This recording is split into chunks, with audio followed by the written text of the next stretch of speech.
warahmatullahi wabarakatuh dan salam sejahtera kepada pensyarah subjek MPU 1043 Tuan Syahrina binti Abdullah, juga kepada rakan-rakan sekalian. Okey, kumpulan kami telah memilih falsafah kemanusiaan dengan tajuk kesedaran masyarakat terhadap pencemaran alam sekitar. Tajuk ini menjadi pilihan kami kerana pada ketika ini kita sekarang berada dalam zaman teknologi yang canggih, yang mana teknologi yang sedia ada ini telah menyebabkan berlakunya pencemaran alam sekitar. Antara contoh yang paling jelas adalah pertambahan kenderaan di jalan raya yang menyebabkan pencemaran udara melalui asap kenderaan. Masyarakat pada hari ini tidak mengambil cakna tentang pencemaran alam sekitar walaupun mereka sedar dan tahu kesannya.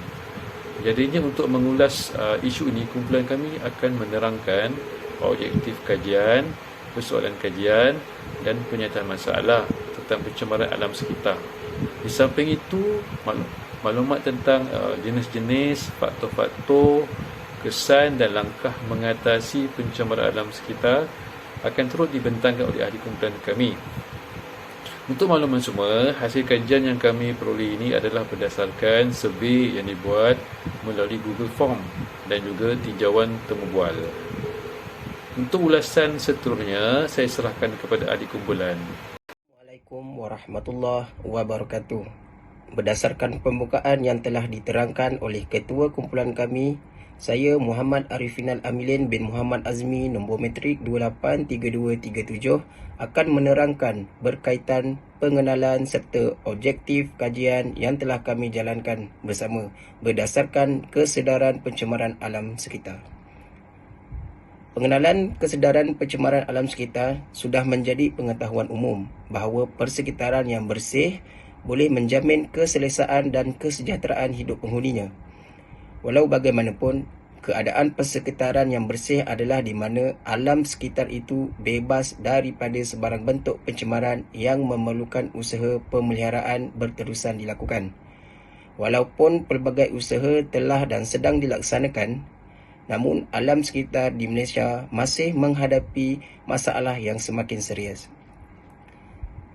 Konsep pencemaran alam sekitar menurut Kamus Dewan Bahasa dan Pustaka mengatakan bahawa pencemaran berdasarkan objektif kajian pertama, iaitu mengenal pasti hubungan antara kesedaran alam sekitar dengan tingkah laku alam dalam kalangan masyarakat, lebih kepada aspek langkah-langkah yang perlu diambil tindakan melalui kesedaran pencemaran itu sendiri, berdasarkan konsep memelihara dan menjaga keindahan alam sekitar melalui kefahaman pendidikan dan rukun negara.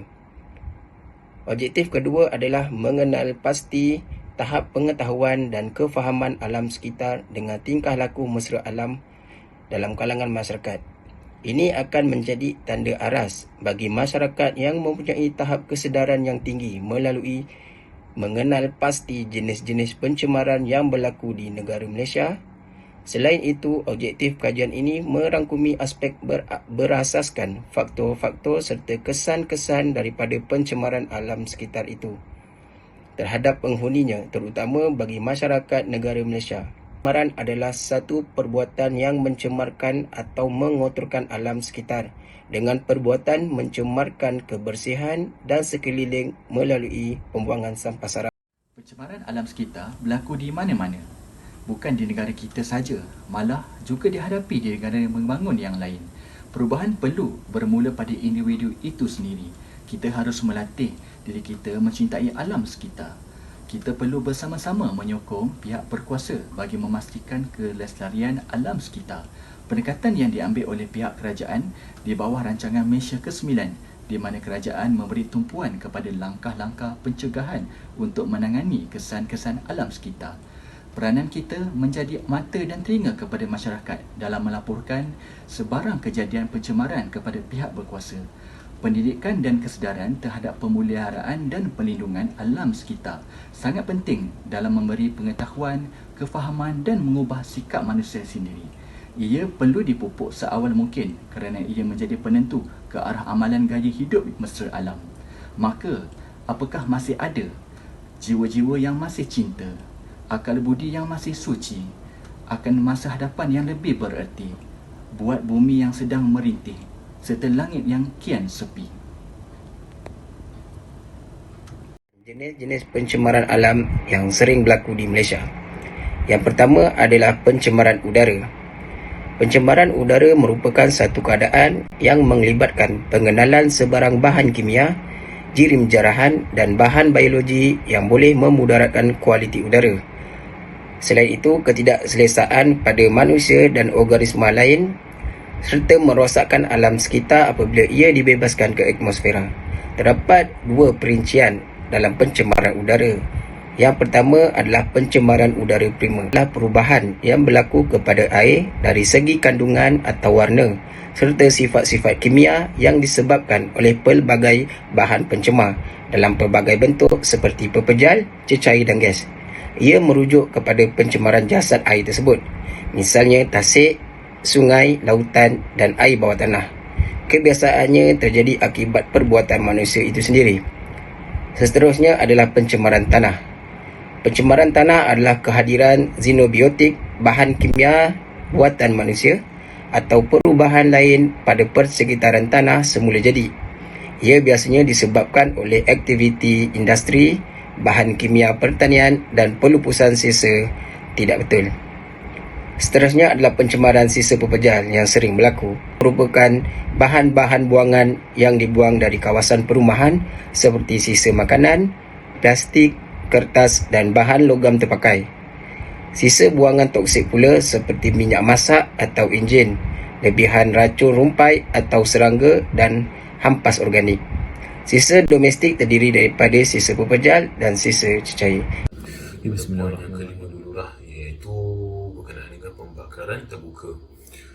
Okey, pembakaran terbuka seperti mana yang tuan-tuan dan puan lihat, ia juga menyebabkan antara punca penyumbang pembakaran terbuka ni kepada pencemaran alam lah, di mana kita dapat melihat contohnya ni negara Indonesia sebelum ni yang menjadikan pembakaran terbuka pada setiap tahun di negara diorang, yang menyebabkan kita juga terkena tempias, di mana asap-asap daripada menjelbu daripada sana datang ke Malaysia yang menyebabkan gangguan pencemaran udara lah terutamanya.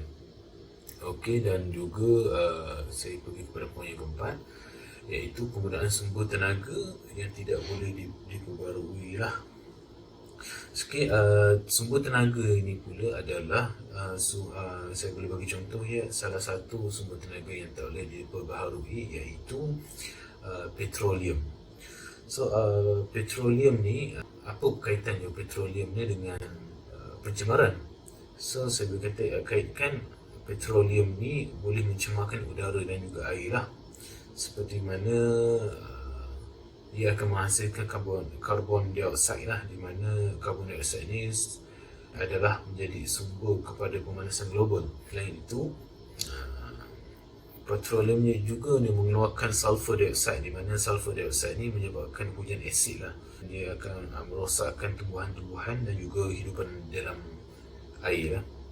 So yang ketiga, petroleum ni adalah dia akan mengeluarkan karbon monoksida lah, di mana macam kita tahulah, kita bila isi minyak kereta akan mengeluarkan asap karbon monoksida itu, di mana ia turut juga menyumbang kepada pemanasan global. Dan juga petroleum ni juga mengeluarkan nitrogen oxide, di mana nitrogen oxide ni juga penyumbang kepada lapisan ozon. Okay, kita pergi kepada poin yang ketiga, iaitu penguasaan undang-undang yang lemah lah. Pihak PBT sepatutnya lah, pihak berkuasa tempatan dan juga kerajaan mostlynya tidak memantau lah secara berkala, kerana perkara ini PBT selalunya dia akan menjalankan tugasnya apabila mendapat aduan lah. Jika tidak mendapat aduan disebabkan kekangan dari segi faktor pekerja, so pihak kuasa tempatan tidak mampu untuk melakukan pemantauan secara berkala lah, dan yang tidak terkawal. So di sini saya boleh ceritakan tentang satu pengalaman saya yang pernah menternak ayam.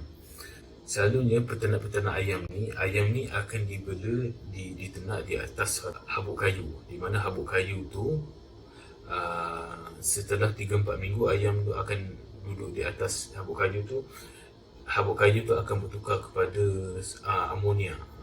Amonia ni yang menyebabkan berlakunya pencemaran lah, di mana amonia ni jadi najis lah sebenarnya. Najis ayam ni dibuang merata-rata lah. Selalunya najis ayam ni, amonia ni, dia akan kumpulkan dalam satu bumi, diikat dan juga dijualkan. Tetapi ada setengah peternak yang mereka merasakan benda tu sesuatu kepayahan bagi orang, so mereka buang saja najis tu merata-rata lah, yang menyebabkan pencemaran sungai, pencemaran bau lah, itu namanya.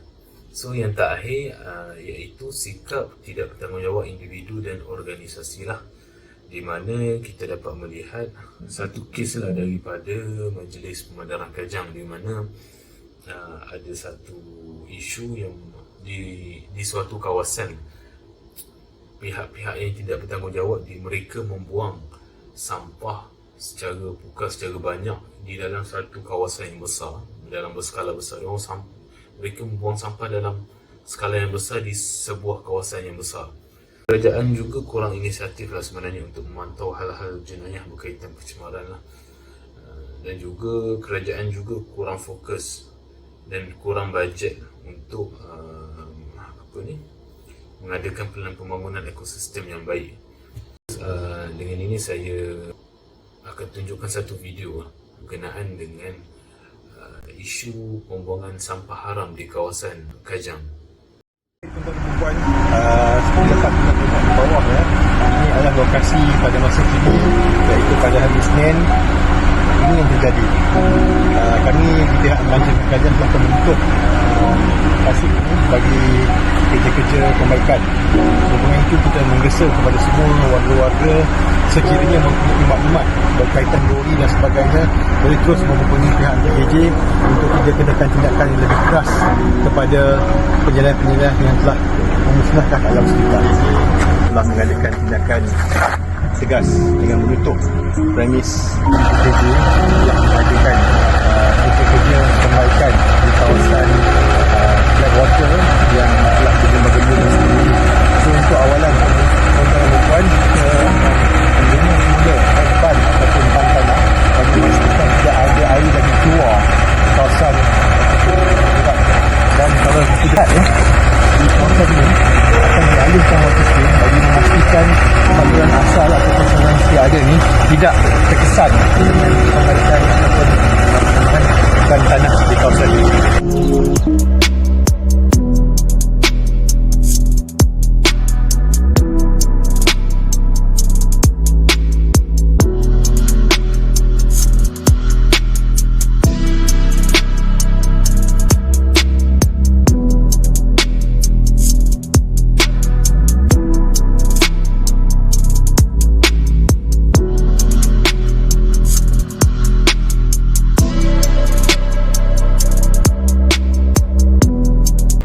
Saya Muhammad Suhaimi Musliman 283364. Kesan-kesan pencemaran alam sekitar terdapat 4. Yang pertama, kesan kepada manusia. Kesan pencemaran alam akan menjejaskan tahap kesihatan manusia. Contohnya, sistem pernafasan terganggu akibat pencemaran udara seperti jerebu.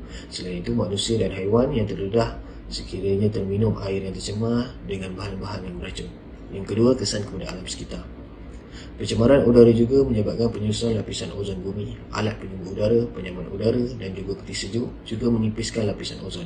Pendedahan secara terus kepada cahaya matahari boleh menyebabkan kanser kulit yang amat berbahaya kepada manusia dan juga kehidupan lain. Yang ketiga, kesan kepada tanah. Hakisan tanah adalah salah satu fenomena yang sangat sering berlaku di seluruh dunia. Selain itu, aktiviti manusia yang menyebabkan hakisan adalah pembersihan dan pembanyakan cerun bukit, yang menyebabkan tiada tumbuhan yang dapat menahan tanah lagi-lagi semasa hujan. Yang keempat, kesan kepada tanaman. Perbuatan atau bencana semula jadi yang berlaku kepada satu kawasan sehingga kawasan tersebut telah bertukar warna, tidak subur atau berlakunya hakisan. Ia boleh dibahagikan kepada dua jenis, iaitu dalam bentuk cecair ataupun pepenyat. Kebanyakan bahan pencemaran ini adalah terdiri daripada organik atau kimia. Tahap pencemaran adalah serius apabila sesuatu kawasan tanah tersebut telah bertukar warna, tidak subur serta tumbuhan-tumbuhan di kawasan tersebut menjadi layu. Assalamualaikum dan salam sejahtera. Anda bersama saya Afandi Zubir 283433 akan menerangkan langkah-langkah untuk menangani masalah isu-isu pencemaran alam sekitar, yang mana Malaysia adalah sebuah negara yang tidak terkecuali dalam isu-isu ini. Jadi langkah untuk menangani masalah ini, yang pertama khususnya pihak berwajib seperti kerajaan perlu mengadakan kempen kesedaran dan tanggungjawab bersama untuk menjaga alam sekitar kepada rakyat. Apabila wujudnya kempen kesedaran ini akan membuka minda rakyat Malaysia untuk menjaga bersama-sama alam sekitar, secara tak langsung akan menjaminkan kesihatan dan kesedaraan hidup masyarakat setempat. Yang kedua, dari segi penggunaan bahan kimia, perlu dikawal dan dikurangkan kerana penggunaan bahan kimia seperti racun serangga akan menyebabkan kesan yang begitu mendalam. Sebagai contoh, akan menipiskan lapisan ozon dan akan menimbulkan pelbagai penyakit yang misteri, sebagai contoh penyakit kulit, penyakit katarak mata. Ini adalah sebahagian daripada penggunaan bahan kimia. Jadi penggunaan bahan kimia perlu dikawal sama ada dari pihak kerajaan ataupun pihak swasta. Yang ketiga, pihak kerajaan perlu menguatkuasakan undang-undang kepada individu ataupun organisasi yang mana mencemarkan alam sekitar ini. Apabila wujudnya penggunaan penguatkuasaan undang-undang ini, mereka akan lebih patuh dan tidak akan berani membuang sampah ataupun membuat pencemaran secara sengaja ataupun tidak sengaja. Assalamualaikum warahmatullahi wabarakatuh dan salam sejahtera. Saya Siti Zulaika binti Mat Nasir, nombor matrik 251720. Okey, kerosakan dan pencemaran alam itu merangkumi semua lapangan yang berkaitan dengan cara kehidupan manusia dalam segala aspek, sama ada akidah, syariat dan akhlak. Antara yang terselah kini adalah pencemaran alam sekitar yang merosakkan kehidupan kita, bukan sahaja manusia, malah haiwan, dan merosakkan kesihatan bumi. Di sini saya ingin menekankan bahawa sikap dan tanggungjawab manusia itu haruslah berlandaskan rukun negara, iaitu kepercayaan pada Tuhan, kesetiaan pada raja dan negara, keluhuran perlembagaan, kedaulatan undang-undang, kesopanan dan kesusilaan. Seperti yang kita sedia maklum, 5 rukun negara yang telah saya sebutkan sebentar tadi adalah tanggungjawab kita sebagai rakyat Malaysia yang perlu memupuk sepenuh kepercayaan kepada Tuhan dan kesetiaan pada raja dengan memaparkan sikap kasih sayang kita terhadap ciptaannya dan memaparkan rasa setia kita kepada negara yang kita cintai. Selain itu, kita perlulah memastikan kita sentiasa patuh dengan perlembagaan dan undang-undang yang telah dikuatkuasakan mengenai kebersihan dan mengelakkan kerosakan dan pencemaran alam sekitar. Okey. Selain itu, kita sebagai rakyat Malaysia juga perlulah mempraktikkan kesopanan dan kesusilaan kerana ia adalah tanggungjawab kita sebagai seorang manusia sendiri yang ditugaskan oleh Allah Subhanahu Wa Taala untuk memakmurkan bumi dan makhluk yang dicipta di dalamnya bagi memastikan ekosistem berjalan dengan lancar. Assalamualaikum warahmatullahi wabarakatuh dan salam sejahtera. Saya Farah Najmi bin Hasan, nombor matrik 283172. Saya akan menerangkan nilai-nilai jeri di dalam pencemaran alam sekitar.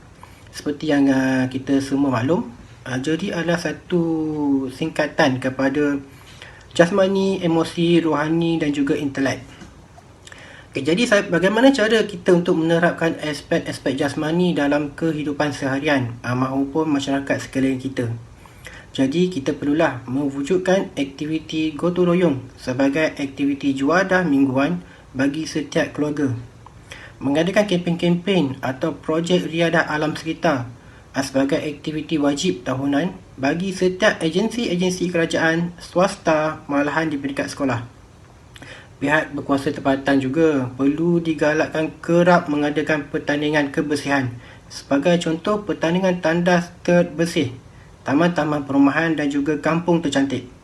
Ianya sangat memberi kesan yang positif dalam memberi kesedaran kepada masyarakat terhadap alam sekitar. Kedua, emosi. Kita mestilah memupukkan rasa cinta kita kepada kebersihan alam sekitar sejak di awal usia lagi.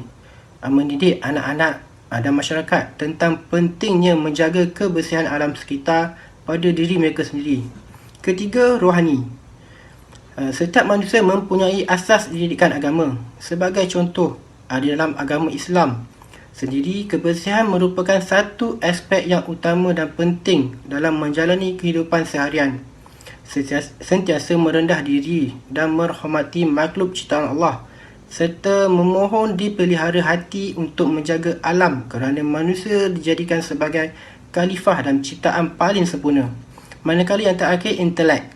Kerajaan harus memberi kesedaran kepada masyarakat Malaysia khususnya mengenai pentingnya pemeliharaan dan juga pemuliharaan alam sekitar.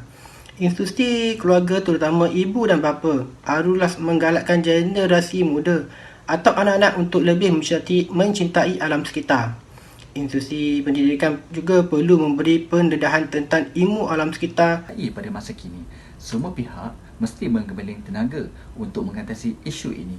Perasaan cinta dan prihatin terhadap persekitaran alam sewajarnya didedahkan kepada murid sejak di bangku sekolah lagi. Apabila dewasa kelak, mereka akan lebih prihatin terhadap usaha memupuk kebersihan alam sekitar. Sudah tiba masanya setiap masyarakat membuang sikap tak apa dalam diri masing-masing. Ia adalah tugas dan kewajipan akhlak di muka bumi ini untuk menjaga dan memelihara alam sekitar kita sebagaimana ia telah memberi pelbagai manfaat kepada kita berabad lamanya. Akhir kata, nikmat alam manakah yang kita dustakan? Bangkitlah, lihat dan bukalah mata hatimu. Alam ini satu anugerah. Alam ini satu amanah. Alam ini adalah tanggungjawab kita bersama yang perlu kita hargai, yang perlu kita jagai. Marilah kita berganding bahu. Marilah kita bersatu hati. Demimu keamanan, demimu kedamaian. Berdasarkan tajuk kesedaran masyarakat terhadap pencemaran alam sekitar, kami simpulkan bahawa masyarakat pada hari ini mempunyai kesedaran yang tinggi terhadap pencemaran alam sekitar yang telah banyak berlaku sehingga menimbulkan kesan-kesan negatif. Ini dibuktikan melalui soal jawab dalam Google Form di mana responden telah menyenaraikan apakah tindakan-tindakan yang boleh diambil bagi mengatasi pencemaran alam sekitar. Melalui tinjauan temu bual pula, responden sedar akan pencemaran alam sekitar yang banyak berlaku dan responden mengharapkan semua pihak yang berkaitan memikirkan dan mencari jalan penyelesaian untuk mengatasi masalah pencemaran alam sekitar yang kerap berlaku.